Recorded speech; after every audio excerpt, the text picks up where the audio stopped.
So, in case people don't know, when I was in Norway, I didn't officially give an answer that I was choosing asylum.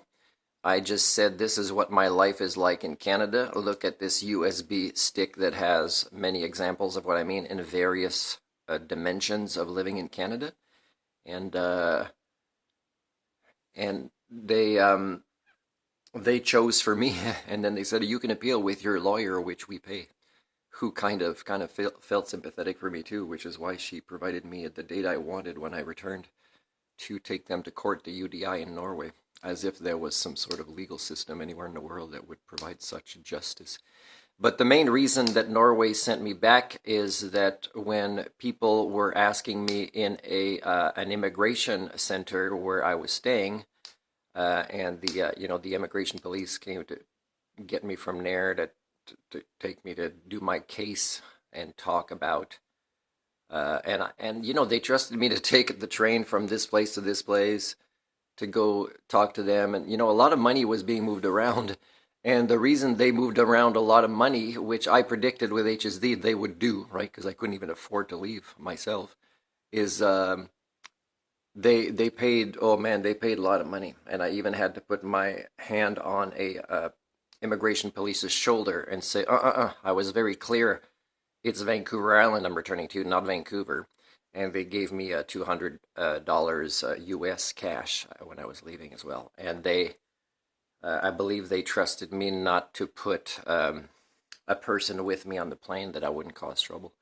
And because they kind of know this is not a criminal, we kept him in a jail where he was happy to be locked up with a book. And but it wasn't like a criminal. It was just a place that was to violate people's human rights, by having a lot of money move around. I mean, the people that had jobs as immigration police, they would criticize the government as they collect a paycheck from these governments, right? So, anyways, this is an example, if you read this article here, of why being in Canada is an evolutionary dead end. I mean, just look at like since 2015, where Canada notices, hey, it was a season of a bad flu, and we actually went to 150 over capacity percent. Here, read this paragraph here in Quebec.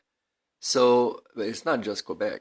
And so this is 2015, and see how much your government governs, right? And it's all about elites moving money around.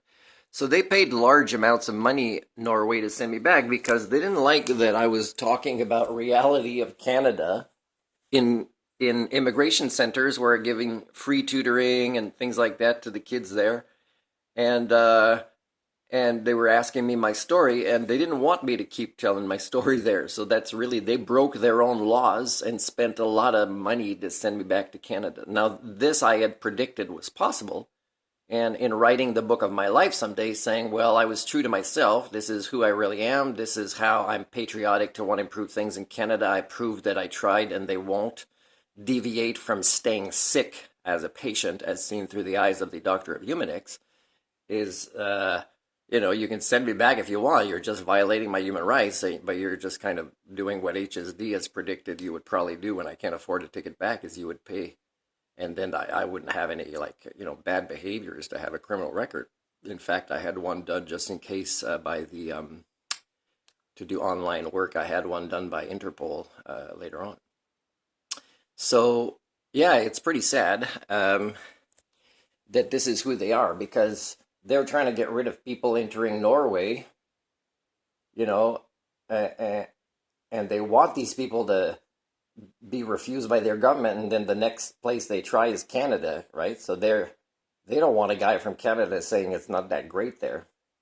And it's not like our problems are not solvable, it's just that the decisions aren't being made. And politicians here are so status quo, they're so laissez-faire, they're so hypocrites, that even though the solutions aren't that hard, especially if they declare pandemics or emergencies of things like climate and medical or COVID, and yet they don't do anything that reduces, losing 1% of, popularity points you don't have a government that governs in Canada, and that's pretty sad. And I wouldn't mind being unpopular and working on long-term solutions because I've trained myself to be capable of this, right? I'm not ego-driven, and I know that solutions when an entire population, not just a governing body, suffers from HSD, solutions will never make somebody popular. Maybe like 300 years after they're dead, and I'm okay with that. I'll be dead.